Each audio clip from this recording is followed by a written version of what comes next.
Bonjour, dans cet épisode, je reçois Stéphane Tessier du blog Fatigue Chronique. Nous discutons de ce sujet et des solutions pour remédier à la fatigue. A tout de suite.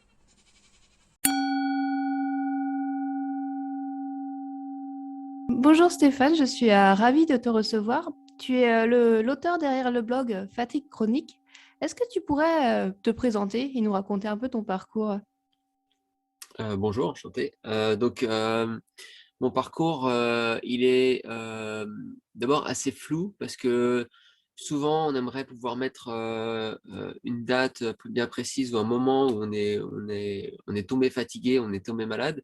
Moi, je me suis toujours un peu senti fatigué, alors avec un pic notamment dans mon adolescence, mais jamais quelque chose de clair et c'est toujours été confus. Et j'ai toujours, depuis mon adolescence, même si ça a commencé de façon très légère, j'ai toujours voulu corriger cette fatigue et j'ai donc toujours voulu chercher quels sont les mécanismes. D'abord avec la recherche à l'aide notamment de contacts de médecins, notamment avec l'aide de mon père qui était, enfin qui est toujours d'ailleurs, mais il va s'arrêter, qui est cardiologue. On a donc recherché d'abord avec la médecine traditionnelle. Et puis, quand j'ai vu que cette médecine traditionnelle pouvait rien pour moi avec la recherche de solutions plus alternatives, donc là, j'ai commencé à fouiller partout sur Internet. Et puis en 2016, j'ai commencé à me rendre compte que j'avais quand même un gros patrimoine de recherche et qu'il fallait que je le capitalise. Et donc, du coup, j'ai créé mon blog, le blog Fatigue Chronique, en 2016. Et donc, ça fait maintenant 6 ans que j'écris des articles et que j'explore tous les sujets. Et je me lasse pas, quoi. J'ai vraiment exploré énormément de sujets et je me lasse toujours pas. Et à chaque fois que je crois que j'ai fait le tour, je trouve un nouveau sujet et c'est génial, quoi. Et du coup, quelles ont été tes principales découvertes? Déjà, tu as réussi à mettre sous contrôle cette fatigue chronique? Alors déjà, non, j'ai réussi à, sinon je m'arrêterais de chercher. Non, déjà, j'ai réussi à vraiment améliorer ma qualité de vie avec beaucoup de petites choses qui font que on retrouve un petit mieux-être. Mais j'ai pas trouvé ce déclic qui fait que vraiment je profite à 100% de mon énergie et de mon cerveau aussi, parce que j'ai beaucoup de problèmes de concentration et de mémoire qui me jouent des tours au quotidien. Et donc, non, j'ai beaucoup de choses qui m'ont aidé. J'ai beaucoup de choses que j'ai essayé et que j'ai laissé tomber aussi. Euh, et j'ai toujours cette fatigue et donc du coup, je continue de chercher. Là, j'oriente un peu mes recherches maintenant avec, je sais pas si on peut appeler ça de la maturité, mais j'ai cherché pendant très longtemps tout ce qui est physiologique, tout ce qui est, allez, on va optimiser les compléments alimentaires, euh, on va peut-être prendre des douches froides, des trucs vraiment jouer sur le corps. Et là, je commence vraiment à m'orienter vers, ok, bon, on a fait beaucoup de choses sur le corps, qu'est-ce qu'on peut faire avec l'esprit? Comment est-ce qu'on peut prendre peut-être soigner des blessures du passé dont on n'a pas encore conscience, dont il faut prendre conscience, peut-être plus méditer ou plus de qigong, parce qu'on sait qu'il faut le faire, mais on le fait pas vraiment, donc comment le mettre en pratique, plein de choses comme ça. Donc voilà, je continue. D'accord. Et peut-être pour commencer, c'est quoi la fatigue chronique ou les symptômes de fatigue chronique? Alors moi, je trouve que c'est important de dire fatigue chronique et non pas syndrome de fatigue chronique comme on trouve souvent sur Internet, qui sont deux choses très différentes, puisque le syndrome de fatigue chronique, c'est quelque chose c'est un ensemble de symptômes et c'est beaucoup plus fort que ce que moi je ressens. Moi, je ressens une fatigue qui est vraiment quotidienne qui s'étend sur des années. Donc au-delà de 6 mois, quelque chose qui s'étend au-delà de 6 mois, c'est chronique. Et donc là, moi, je suis fatigué depuis des années, donc c'est une fatigue qui est chronique. Donc rien à voir avec le syndrome de fatigue chronique qui, lui, est souvent des gens qui ont une fatigue beaucoup plus extrême, qui se retrouvent vraiment au lit, incapables de faire ne serait-ce que les tâches ménagères, etc. Donc là, c'est vraiment juste le fait d'être fatigué au quotidien. Euh, j'ai des fois besoin de faire la sieste. Alors, il se trouve que je travaille depuis chez moi, donc ça me permet souvent de faire la sieste, de me reposer. C'est ces petites choses-là qui font gagner en qualité de vie. J'ai toujours des problèmes de mémoire et de concentration. Et si je discute avec des personnes, je vais facilement décrocher de la conversation et il faut que je me remette dedans et je sais pas ce qu'ils ont dit et il faut que je les fasse répéter et plein de petits mini handicaps, micro handicaps qui sont pas visibles pour les autres si je leur dis pas, mais qui sont là et qui sont quand même handicapants. Ouais. D'accord. Et est-ce que c'est pas quelque chose qui est de plus en plus généralisé, de plus en plus de gens se disent fatigués? Est-ce que justement en créant ce blog, tu as pas mis en évidence ce fait-là que beaucoup de gens se reconnaissaient finalement dans tes articles, dans ton parcours? Alors c'était pas le but initial, mais c'est vrai que quand on regarde la fatigue, alors la fatigue c'est quelque chose de subjectif, hein, c'est les gens qui se disent fatigués, on peut pas vraiment la mesurer, mais il y a de plus en plus de gens qui se disent fatigués, mais au-delà de ce sentiment de fatigue, on voit bien les chiffres qui montrent que toutes les pathologies, notamment les cancers et autres maladies, euh, sont vraiment en haute croissance et de plus en plus jeunes. Donc, il y a vraiment un problème dans notre population. Et on ne l'a pas encore complètement identifié, parce que ça pourrait être au niveau du stress du boulot, comme ça pourrait être au niveau de la pollution avec les ondes, avec la 5G qui arrive, comme ça peut être une pollution il y a trop de plastique, il y a trop de pesticides, ou alors c'est complètement multifactoriel. Ça, ce qui est très possible. Mais il est clair que c'est un mal qui grandit et au bout d'un moment, va falloir faire quelque chose, quoi. D'accord. Et est-ce que tu distingues aussi la fatigue physique de la fatigue mentale ou est-ce que les deux sont liés? Tu parlais justement des explorations diverses qui ont commencé par le corps, qui se tournent maintenant peut-être plus vers l'esprit. C'est quoi ton point de vue sur ça? Je pense que on a les 2, mais mais on peut pas vraiment les délier. Moi, si j'ai une fatigue plutôt cérébrale, je vais vraiment pas avoir envie d'aller courir, même si mon corps en a la capacité, quoi. J'ai pas envie d'avoir à aller bouger, de faire du sport, et cetera. Donc, et on peut pas vraiment délier les 2. Et puis, surtout, d'un autre côté, si je me force à aller courir et que j'ai pas vraiment l'énergie ni physique ni mentale, le fait de faire de l'exercice, on le connaît, on le sait bien, ça va influencer sur mon état psychologique et après, je vais me sentir mieux. Donc, dès qu'on agit sur l'un, on agit sur l'autre. Euh, mais moi, ce que je cherche à comprendre aujourd'hui, c'est c'est non pas comment améliorer ça comme ça à moyen ou à court terme. Donc, si je vais courir, je vais me sentir mieux.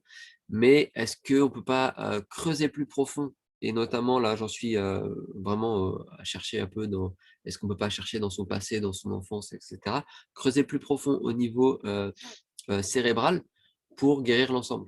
Et non pas juste pour guérir le cérébral. Mais alors moi, c'est vrai que j'ai quand même la chance de pouvoir faire du yoga, d'aller courir. Alors j'aime pas trop ça, mais de temps en temps je vais courir, ça me fait du bien. Et voilà, du qigong, j'ai pas trop physiquement, j'ai pas trop de problèmes. D'accord. Et c'est quoi les outils qui t'ont aidé peut-être le plus à mettre sous contrôle cette fatigue? Euh, Il y a clairement des améliorations avec l'alimentation. Donc arrêter l'alcool, c'est difficile, mais ça m'a beaucoup aidé. Je bois encore, mais de façon très réduite. Et en général, j'en paye un petit peu les conséquences. Euh, Arrêter le café aussi, ça m'a libéré de beaucoup de stress. Et puis, il y a tout ce qui est diminution. J'ai pas complètement arrêté, mais j'ai diminué beaucoup tout ce qui est gluten et produits laitiers. Et on sent tout de suite un peu un soulagement. Mais je pense que le plus efficace de tous, c'est le jeûne intermittent. J'ai du mal à faire des jeûnes prolongés, même s'ils me font beaucoup de bien. Mais le jeûne intermittent, ne serait-ce que ne pas manger de petit-déj tous les matins, ça libère vraiment l'estomac et le système digestif pour qu'il puisse se nettoyer et on se sent beaucoup plus léger que de manger constamment, constamment. Et je le ressens dès que je vais voir un peu ma famille et qu'on mange matin, midi et soir et qu'on mange trop. Je suis complètement KO pendant 2 semaines après parce que je suis complètement saturé et c'est l'horreur, quoi. Donc là-dessus, ça a bien marché. Ouais. D'accord. Et moi, j'étais venue aussi sur ton blog par un article sur la respiration, notamment sur la respiration butéco. C'est quelque chose sur laquelle tu fais attention. Tu parlais du yoga. Tu pratiques la respiration ou c'est Alors, un outil aussi ouais, alors Buteyko, je me suis beaucoup inspiré des principes, mais je fais pas les exercices seuls comme ça, où il y a des exercices où il faut se boucher la narine, etc. Mais quand je fais, que ce soit du yoga ou de la méditation, je vais vraiment me concentrer sur ce fait justement d'avoir une respiration la plus lente possible pour faire monter le CO2 donc, dans le sang et pouvoir retrouver cet état de calme et qu'on a avec via Buteyko. Et je le fais même quand je vais courir, c'est-à-dire que quand je vais courir, je cours en fermant la bouche et en respirant uniquement avec le nez. Donc il ne faut pas aller trop vite, sinon c'est pas possible. Il faut courir tranquillement. Et donc trouver vraiment cette limite de courir aussi vite que possible, mais avec la bouche fermée pour avoir vraiment une respiration bénéfique. Donc, c'est des concepts que je vais un peu détourner et utiliser autrement parce que j'ai découvert tellement de concepts que si je commence à faire du but éco plus ceci, plus cela, après, à la fin de la journée, je peux rien faire d'autre, quoi. Donc, j'essaye de vraiment de les mettre ensemble. Enfin, ce qui m'a fasciné aussi, c'est en parcourant ton blog, c'est la richesse des articles et des inspirations. Ça te vient d'où? Enfin, comment se passent tes recherches? Parce que la respiration, c'est vrai, on peut aller dans tous les sens. Il y a Buteyko, il y a Wim Hof, il y a vraiment énormément de choses pour le mieux-être. J'ai fait du Euh, Wim Hof aussi, ouais, ouais, ouais. C'est c'est- assez violent, mais c'était intéressant, mais j'ai fini par abandonner, ouais. Alors, pour mes sources d'inspiration, c'est une très bonne question. Bah, elles sont multiples. Il y a d'une part le fait d'aller lire des livres. Ça, j'aime bien parce qu'on s'enferme vraiment dans une vision d'un auteur et dans son univers et c'est vraiment assez agréable. Après, j'ai des personnes que je vais suivre sur YouTube et ça, c'est très pratique parce que ça fait pas forcément perdre de temps dans le sens où je vais pas forcément rester devant la vidéo à écouter, mais je vais le mettre parce que c'est des gens qui parlent. Je vais le mettre à côté de moi et puis pendant ce temps-là, je vais cuisiner ou je vais faire autre chose. Et du coup, tu peux comme ça, en ayant les mains libres. Donc j'ai des sources d'inspiration également YouTube. Je lis des articles, beaucoup d'articles. Alors, ce que je fais pour lire des articles, c'est non pas les lire sur mon ordinateur, mais je les envoie sur ma liseuse et je les lis le soir. Ma femme ne comprend jamais parce qu'elle elle lit des romans, de la science-fiction, tout ça. Et elle me dit, mais pourquoi tu lis toujours des articles scientifiques? Là, ça va t'empêcher de dormir. Mais ça ne m'empêche pas de dormir. Et c'est beaucoup mieux pour les yeux aussi que de passer trop de temps devant l'ordinateur. Déjà que je fais des sites web, donc je suis déjà toute la journée sur l'écran et j'ai facilement les yeux secs, etc. Euh, donc, on a les livres, les articles, les vidéos YouTube, et puis mon apport personnel je vais expérimenter ce que j'ai vu et je vais en tirer des conclusions. Et donc, je vais essayer de vraiment de, de donner un peu de personnalité à mes articles avec tout cet apport personnel. Et d'ailleurs, souvent, j'ai plein d'idées juste quand je dors ou quand je médite. C'est là que viennent les idées. Donc, il faut vraiment laisser se reposer le cerveau. Et là, on a plein d'idées. C'est là comme ça qu'on fait des super articles. et, je crois que tu expérimentes aussi beaucoup sur toi. Il y a des expériences qui se sont bien passées, des expériences qui se sont moins bien passées dans cette recherche de trouver un petit peu l'outil pour lutter contre la fatigue chronique. Ouais, ouais, ouais. Je pense que la plus mauvaise expérience, ça a été celle de Andrew Cutler, qui est une méthode de chélation douce, où en fait, on a tous, avec des quantités différentes, des métaux lourds dans le corps. Et donc, du coup, moi, j'avais été donc là, au début, ça s'était bien passé. J'avais été dans une clinique aux Pays-Bas, parce que j'habite aux Pays-Bas, pour faire un test de provocation qui va te dire un peu quelle est la quantité, enfin, qui va essayer d'estimer la quantité de métaux lourds dans ton corps. C'est pas toujours hyper précis parce que si tes métaux lourds ils sont ancrés dans tes os ou plus profond de tes muscles, ils vont pas forcément tous sortir tout de suite. Mais ça te donne vraiment une première image, une bonne image de ce que tu as en termes de métaux lourds dans le corps. Et puis, il m'avait dit, bon, bah, finalement, toi, tu n'es pas trop intoxiqué, ça va, tu n'as pas besoin de rien faire. Et moi, j'avais refusé ce diagnostic et j'avais dit, bon, je vais quand même essayer de voir. Il y a un protocole qui est assez léger, donc je vais l'essayer. Et ce protocole d'Andrew Cutler, pour faire simple, ça consiste à, pendant 3 jours d'affilée, prendre des gélules toutes les 3 ou 4 heures, suivant ce qu'on prend, la nuit, y compris la nuit. Donc, tu te réveilles la nuit pour prendre tes gélules et tout. Donc, ça, c'était un peu difficile au niveau du sommeil. Et puis, ça créait énormément de fatigue. Et j'ai fait ça comme pendant plusieurs mois. Alors, c'était des fois interrompu parce qu'il faut faire 3 jours par semaine pendant X semaines. Il y a des gens qui font ça jusqu'à plus de 100 fois, 150 fois. C'est difficile, c'est vraiment un protocole très difficile. En plus, il faut prendre énormément de compléments alimentaires pour compenser justement ce qu'on fait subir au corps, quoi. Et donc, j'avais beaucoup de fatigue et j'ai pas eu, donc c'est beaucoup de contraintes et j'ai pas eu les bénéfices que j'espérais avoir. Au bout d'un moment, j'ai dû dire stop et j'ai arrêté. Mais ça m'a permis de découvrir quand même, il y a toujours du bon quelque part, ça m'a permis de découvrir une molécule qui est l'acide alpha-lipoïque, qui est un antioxydant très puissant. Et de temps en temps, quand j'en ressens le besoin, au coucher, j'en prends une petite gélule que je fais moi-même parce que je change un peu les dosages. Et, et c'est très efficace parce que je me sens euh, beaucoup plus en forme le matin quand je me réveille. Alors, j'ai pas envie de créer une dépendance, c'est pas quelque chose que je vais faire toutes les nuits, c'est vraiment quand je sens que j'ai besoin d'un petit boost, que je suis vraiment pas en forme. Mais j'ai créé un article d'ailleurs sur cette molécule qui est très intéressante. Mais il y a toujours du bon et du mauvais. Je pense que ça, c'était ma plus mauvaise expérience parce que c'est énormément de contraintes et tu n'as pas les bénéfices derrière. J'avais expérimenté sur les douches froides aussi. J'avais un mental d'acier. Je faisais vraiment des douches froides de plusieurs minutes. Et le problème, c'est que mon corps ne suivait pas, quoi. J'avais vraiment la volonté de stimuler mon corps et mon corps, mon métabolisme n'était pas assez puissant. Et Et en fait, après la douche froide, bah, j'avais froid pendant des heures, quoi, pendant toute la journée, parce que mon corps, c'était trop fort pour lui, il ne pouvait pas se réchauffer. Donc j'ai fini par abandonner parce que j'en pouvais plus, quoi. Mais, euh,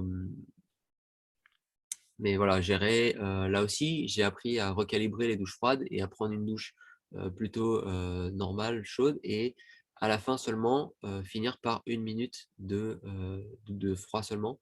Et là, là, ça marche beaucoup mieux, quoi.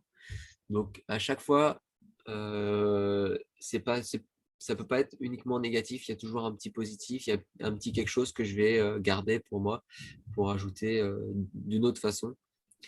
Et voilà, il y a beaucoup d'autres expériences que j'ai fait. Alors, je sais pas si je vais peut-être pas toutes les faire. Mm. Et enfin, du coup, tu conseillerais aux personnes d'expérimenter par elles-mêmes ce qu'elles ont besoin, vers lequel elles ont envie d'y aller, ou alors il y aurait des conseils un petit peu génériques qui feraient du bien à tout le monde?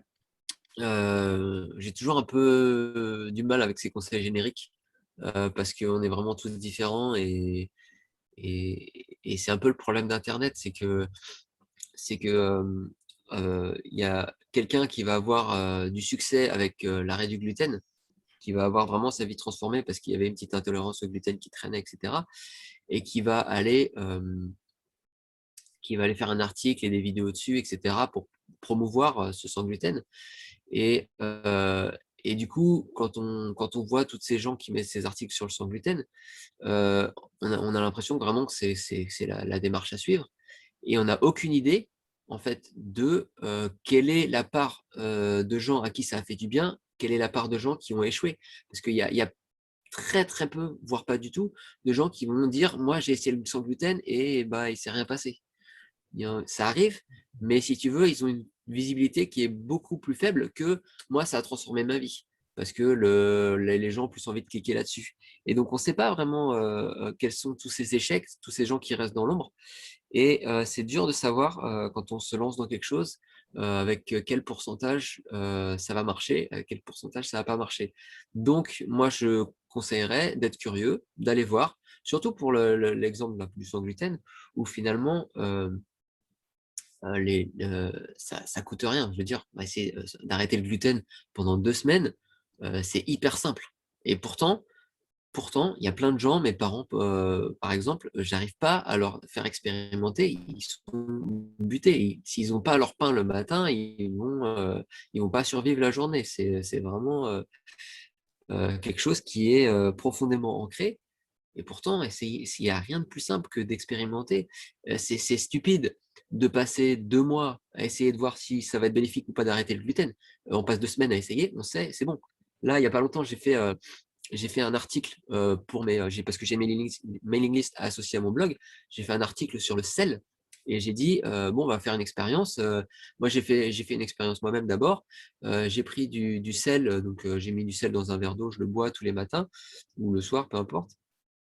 Et ça m'a redonné de l'énergie. Donc, je voudrais que vous fassiez la même chose pour voir comment ça va, etc. Et là, le flop total, mais total. Il n'y a personne qui me répond, silence radio. Donc, je renvoie un mail, qu'est-ce qui se passe, machin. Et là, en fait, tout le monde avait peur parce que le sel, c'est vraiment quelque chose. Tout le monde a appris que le sel, il fallait pas en prendre trop.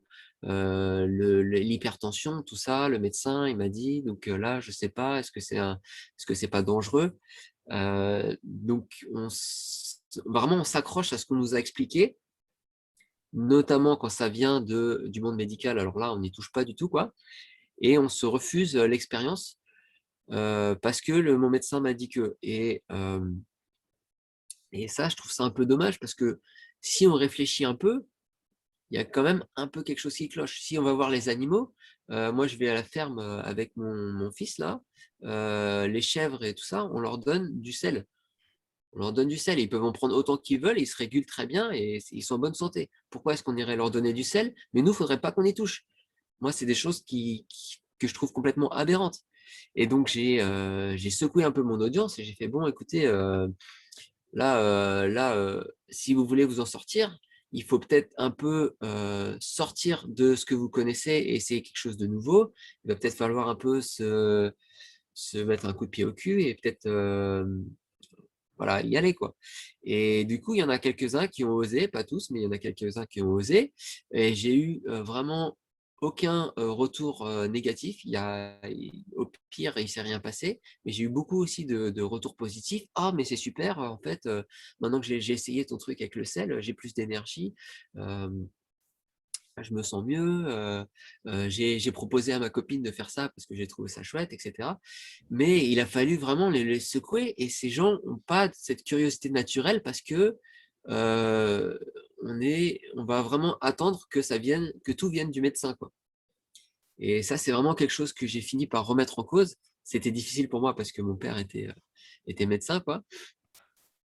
Et ça fait toujours des discussions très mouvementé quand on se retrouve, mais on adore ça, on se titille, quoi.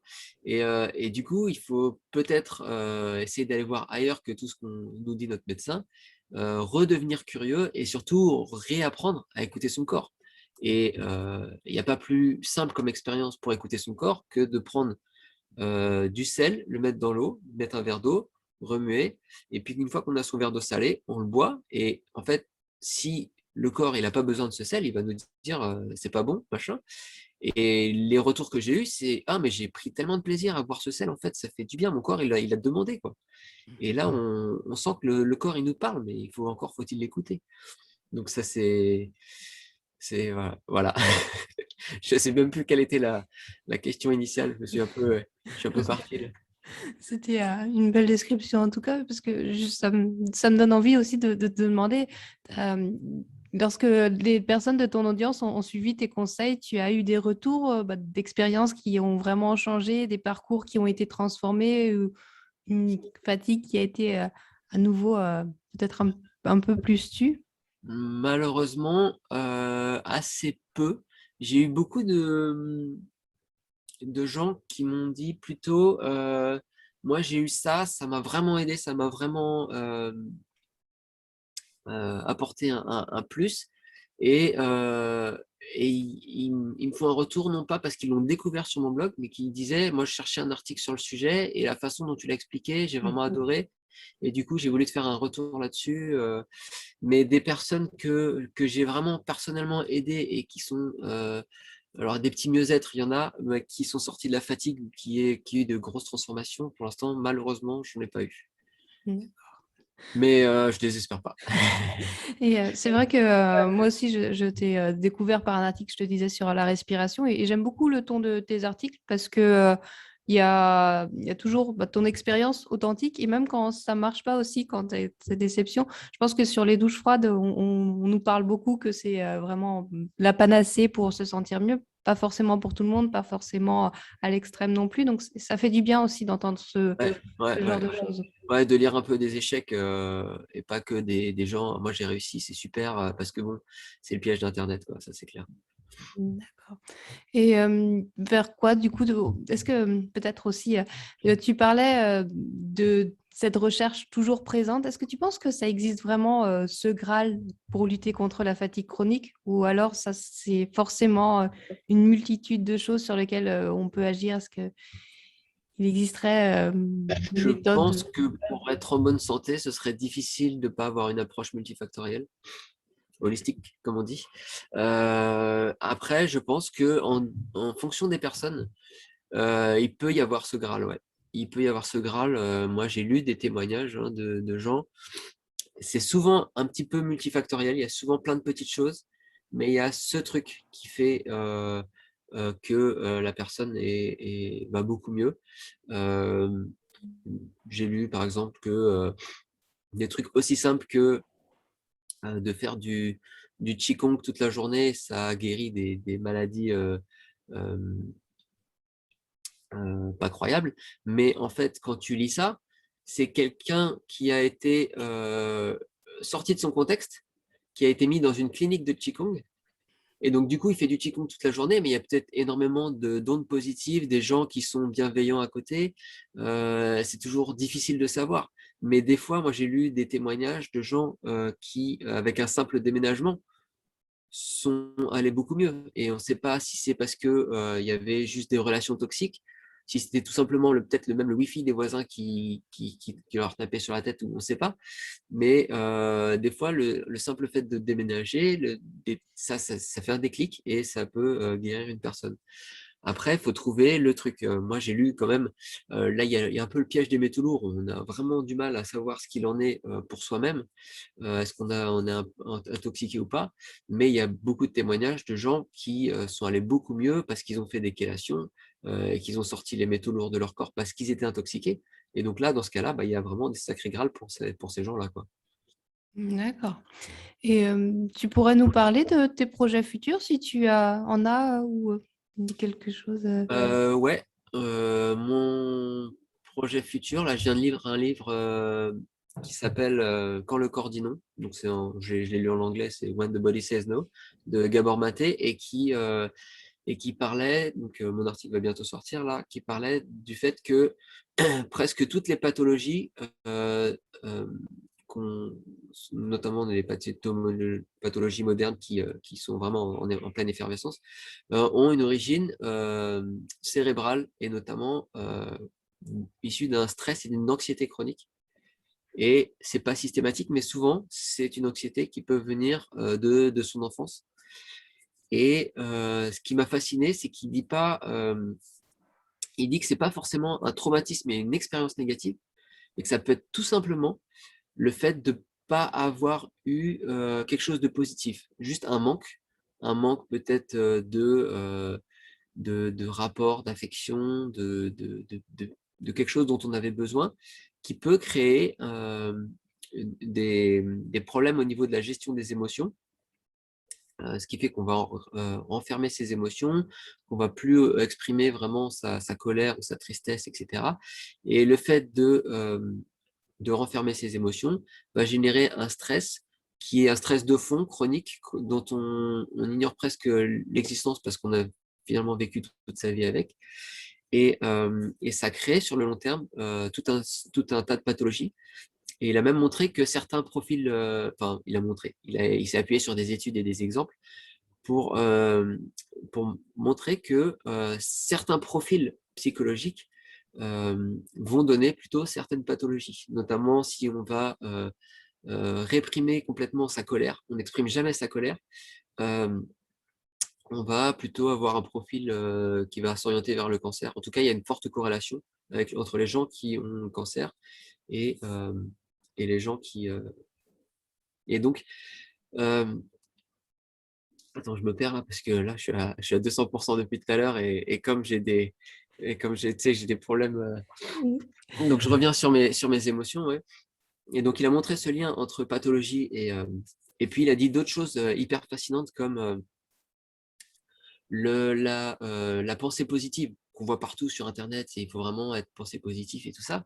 Il dit, en fait, c'est un énorme piège et c'est pas bon du tout pour nous, pour la simple raison que le fait d'être toujours dans le positif, ça nous force à enfouir en nous le négatif. Et si on l'enfouit en nous, bah, on ne l'exprime pas, on ne le résout pas, et ça va provoquer des problèmes et des pathologies. Et il montre ainsi comme ça que les études se sont rendues compte que bah, tous les gens qui avaient des grosses pathologies, notamment cancéreuses et tout ça, eh ben, ils étaient toujours assez positifs, malgré la pathologie, toujours positifs, toujours bienveillants, toujours souriants, et ils n'exprimaient pas leur colère, alors qu'ils pourraient être vraiment en colère ou tristes d'être malades. Et donc, en fait, ça trahit le fait qu'ils enfouissent complètement ces émotions négatives. Et donc, je me suis posé un peu la question, et si moi j'avais ça, je sais pas, peut-être oui, peut-être non. Puis j'ai commencé à tergiverser. Et, euh, et en fait, je pense que il faudrait que j'essaye une psychothérapie. Et donc, je sais pas du tout ce qui peut en sortir, mais ça fait un moment que je me pose la question, est-ce que j'ai des problèmes, est-ce que j'ai pas de problème? Et je me suis dit, mais en fait, c'est comme tout le reste. C'est comme arrêter le gluten. Si tu essayes pas, tu sauras pas. Donc là, je commence à me dire, ah, peut-être que je vais faire une psychothérapie. Donc là, j'ai commencé à contacter des gens et voilà. Donc là encore, il faut sortir de son domaine de confort et arrêter de se mentir en se disant, moi, tout va bien, j'ai pas besoin de psychothérapie. Si tout va bien, eh ben, la psychothérapie, au contraire, elle va le confirmer. Donc, tu ne devrais pas avoir peur. Donc, il faut y aller. Parce qu'on se trouve trop facilement des excuses. La psychothérapie, c'est pour les fous, parce que c'est toujours un peu montré du doigt, etc. Et ben là, c'est encore un domaine où faut sortir de sa zone de confort. Et je pense qu'il faut y aller et on verra bien ce qui va se passer. C'est pas quelque chose qui va se faire en un jour, mais je pense que c'est pour moi la suite logique. D'accord. En tout cas, j'ai hâte de lire ton article sur ton blog. Et justement, si les auditeurs, les spectateurs veulent te retrouver, tu peux donner l'adresse de ton site web ou comment te Ouais, contacter? c'est blog-fatigue-chronique.fr.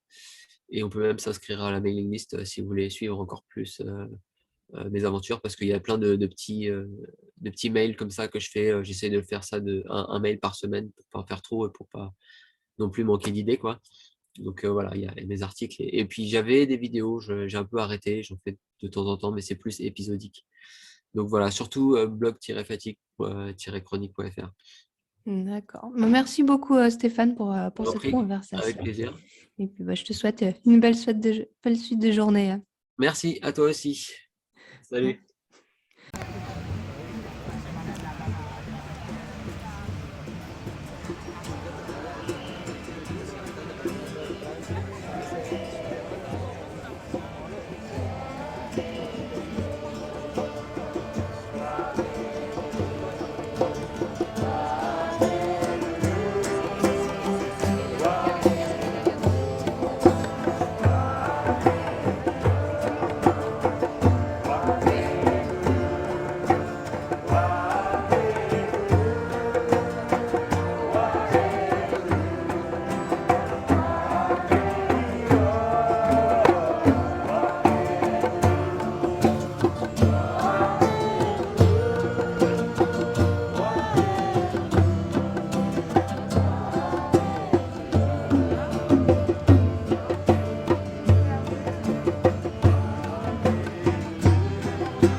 Siempre la entrada.